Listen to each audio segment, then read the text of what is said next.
بسم اللہ الرحمن الرحیم۔ السلام علیکم ناظرین، زیادہ تر مقامات پر اور بیشتر جس بات پر بحث چل رہی ہے وہ یہ ہے کہ مسلم لیگ کے اندر جو خانہ جنگی کی فضا بن گئی ہے، اس کا حتمی سین کیا ہوگا اور کیا نتیجہ نکلے گا۔ اور تقریباً لوگ یہ یقین کیے بیٹھے ہیں چچا بھتیجی میں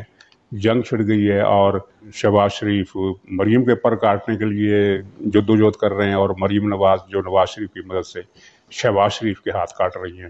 اصل حقیقت کیا ہے اس پر تھوڑا سا اظہار خیال کریں گے، اور یہ بھی کہ عمران خان نے یہ محسوس کرتے ہوئے کہ الیکشن کسی بھی وقت ہو سکتے ہیں، اپنی پارٹی کے لوگوں کو ہدایت کی ہے کہ عوام میں پارٹی کا جو امیج تباہ ہو گیا ہے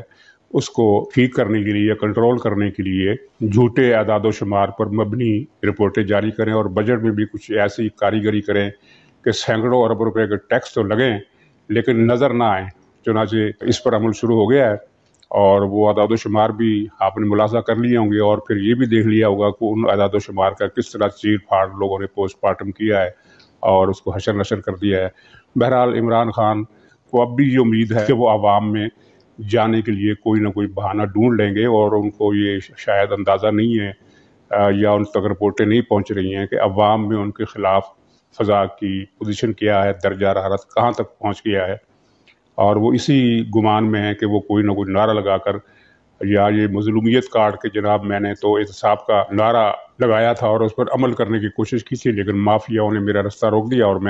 مجھے ایک حکومت سے ہٹا دیا۔ لیکن اس پر روشنی ڈالنے سے پہلے یا اظہار خیال کرنے سے پہلے ایک دلچسپ بات، پی ٹی آئی کے جو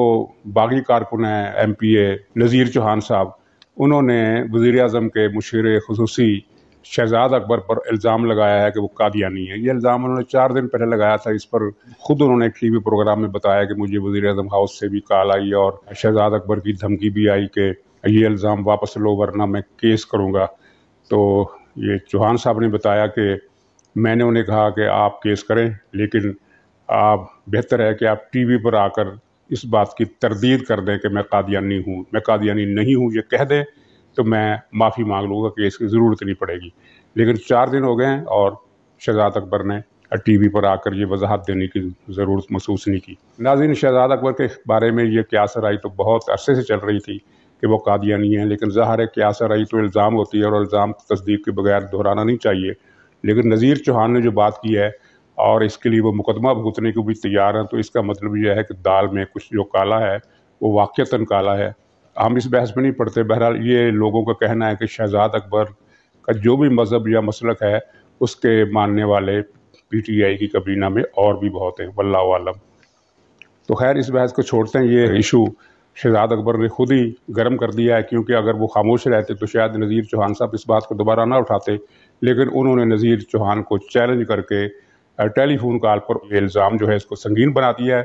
کیونکہ اگر کچھ مسئلہ بالکل کلیئر ہوتا تو وہ ٹیلی فون کے ذریعے چیلنج نہ کرتے بلکہ ٹی وی پر آ کر یا پریس کانفرنس میں آ کر اوپنلی اس کو چیلنج کرتے۔ اور اگر یہ اس بات میں کچھ وزن ہے اور اس کے پیچھے کچھ سچائی ہے تو یہ ایک ایشو کھڑا ہو سکتا ہے عمران خان کی حکومت کے خلاف، کیونکہ عمران خان پر یہ الزام ہم نے نہیں لگایا، بہت سارے لوگوں نے لگایا ہے کہ ان کے پیچھے قادیانی اور یہودی لابی کام کر رہی ہے۔ تو ناظرین، مسلم لیگ میں جو خانہ جنگی کی فضا ہے اس پر میرا خیال یہ ہے کہ یہ ان کی سیاسی حکمت عملی ہے اور انہوں نے سیاست کرنا سیکھ لیا ہے یا سیاسی داؤ پیچ اختیار کر رہے ہیں، اور وہ جو کہا جاتا ہے کہ سیاست میں دائیں دکھا کر بائیں طرف سے وار کرنا یا بائیں طرف دکھا کر دائیں طرف سے وار کرنا، پنجابی میں کہتے ہیں کہ سجی دکھا کر کھبی مارنا یا کھبی دکھا کر سجی مارنا، اس طرح کا کوئی محاورہ ہے،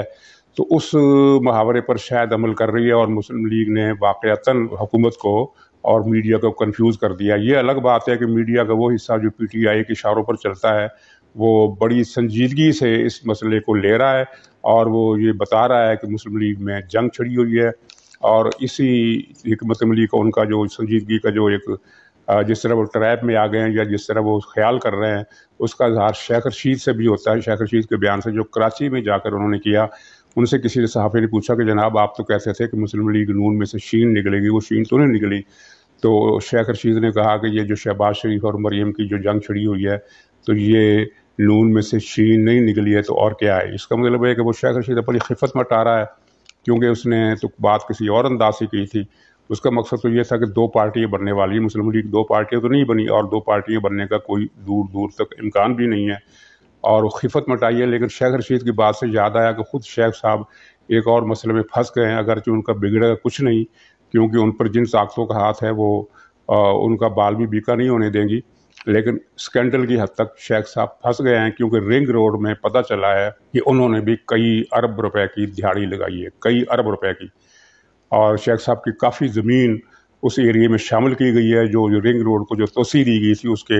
اس کے اندر اس کی زمین لائی گئی ہے، اور پھر وہ زمین بیچی گئی ہے، اور کئی لاکھ روپے کی زمین کئی ارب روپے میں بکی ہے۔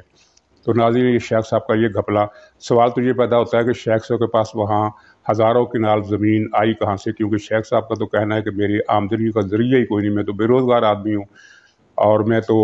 گھر سے ناشتہ بھی نہیں کرتا، کیونکہ گھر سے ناشتہ جس دن میں کروں میں سمجھتا ہوں کہ حرام کھایا ہے، اور یہ تو خیر وہ سچ کہتے ہیں کہ حرام کھایا ہے۔ اور اس سے پہلے وہ ان کا اربوں روپے کا ایک فارم ہاؤس بھی ہے، اس کی فارم ہاؤس کی مالیت کروڑوں میں نہیں ہے، وہ اگر آپ دیکھیں اس کی ویڈیو یوٹیوب پر موجود ہے، وہ اتنا بڑا فارم ہاؤس ہے کہ وہ آپ اندازہ نہیں کر سکتے، لگتا ہے کہ جہانگیر ترین کا فارم ہاؤس ہے، اور اس کے اندر جو کچھ ہے،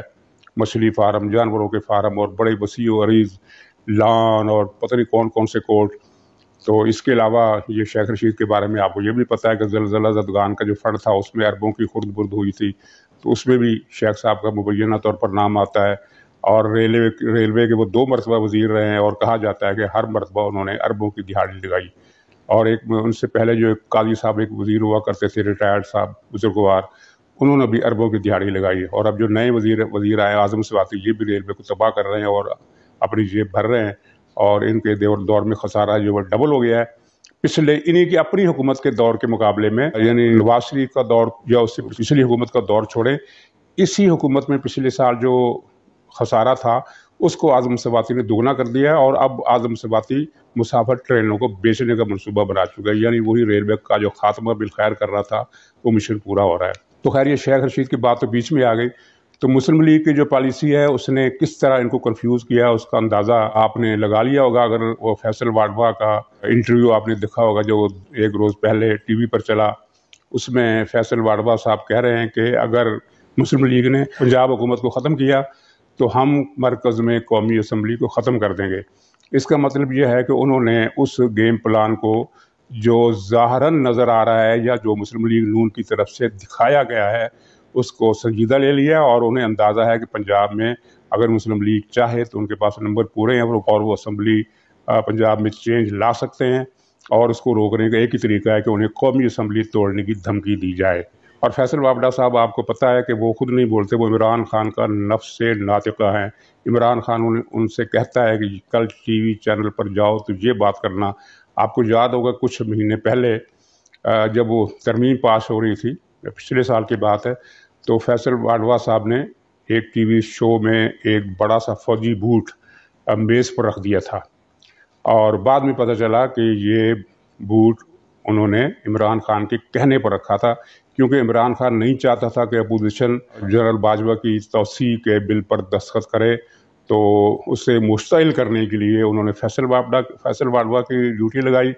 کہ تم جا کر یہ بوٹ رکھو، اور انہیں تانا دو کہ مسلم لیگ نون جو ہے اور اپوزیشن دوسری جو ہے وہ بوٹ چاٹ رہی ہے، شاید وہ اس سے مشتعل ہو کر غصے میں آ کر ریئیکشن ظاہر کریں اور بل کی حمایت کرنے کا ارادہ منسوخ کر دیں، لیکن ایسا نہیں ہوا۔ تو بہرحال فیصل واوڈا کا یہ کہنا ایک دلچسپ امر ہے، اور اس میں مسئلہ یہ ہے کہ جیسا کہ میں نے کہا کہ مسلم لیگ نون کی سیاست جو ہے وہ ایک قسم کا ڈیکوائے ہے، پی ٹی آئی اس کے اندر ٹریپ ہوتی ہوئی نظر آ رہی ہے۔ ہو سکتا ہے کہ پنجاب میں کچھ بھی نہ ہو، اور جو کچھ ہونا ہے وہ مرکز میں ہو، اور بجٹ کے بعد۔ اور آپ شہباز شریف کا یہ بیان ذرا توجہ چاہتا ہے کہ انہوں نے کہا کہ ہم عوام دشمن بجٹ کو پاس نہیں ہونے دیں گے۔ یہ نہیں کہا کہ ہم اس کی مخالفت کریں گے، یہ کہا ہے کہ ہمیں اسے پاس نہیں ہونے دیں گے۔ اب عوام دشمن بجٹ کا معاملہ یہ ہے کہ آپ نے سن لیا ہوگا خبروں میں کہ آئی ایم ایف کے کہنے پر کئی 100 ارب روپے کے ٹیکس لگانے کا فیصلہ ہو چکا ہے، اور عوام کے لیے اس بجٹ میں کوئی ریلیف نہیں ہوگا۔ عوام کے لیے ریلیف ہونے کا مطلب یہ ہے کہ بجلی کے نرخ کم کیے جائیں، کچھ جو لگے ہوئے ٹیکس ہیں وہ کم کیے جائیں، اور کچھ ایسے اقدامات کیے جائیں دوسری صنعتوں پر اور دوسری پیداواری شعبوں پر ٹیکسیشن میں اتنی کمی کی جائے کہ ان کی قیمتیں کم ہو جائیں، مثلاً آٹا سستا ہو جائے،